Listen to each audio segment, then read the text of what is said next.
In this lesson, students will be comparing two different sized objects using informal measurement to find how long something is.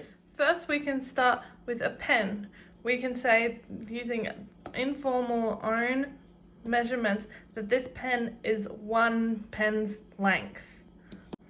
Next, we want to find the length of the bobby pin in units of the pen. So we want to find out the fraction of pen that equals the bobby pin. The way we can do that is that we can move the bobby pin across the pen. So that's 1, turn it around, 2,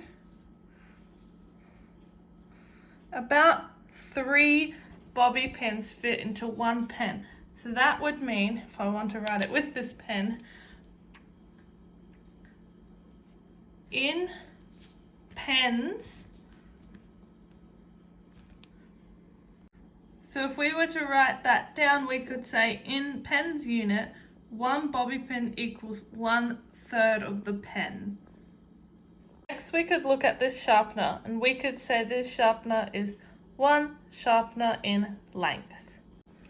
Then we want to find out the length of the stapler using the units of the sharpener. So we could test that by turning it around, and we could see that it is about 2 sharpeners length. So in writing, we could write in sharpeners units, 1 stapler equals 2 sharpeners. Finally, we can look at this power port and compare it to this piece of paper. So if we start it at the bottom, we can go up and transfer it around.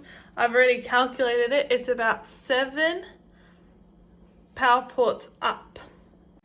Therefore, in writing, we can say in power ports units, 1 paper vertically up equals 7 power points.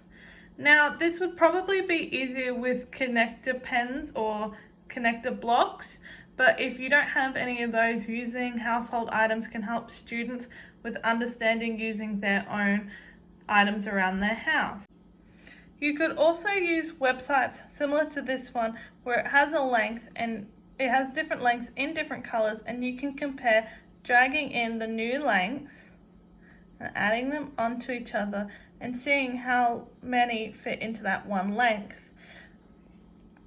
You could say 1 red equals 1/3 of a green.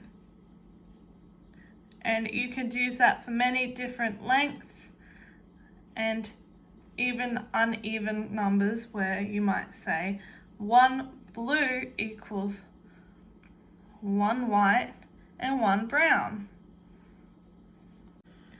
This activity allows students to recognize measurement around their own home and neighborhood and compare 2 different measurements using 1 set of units that they have made.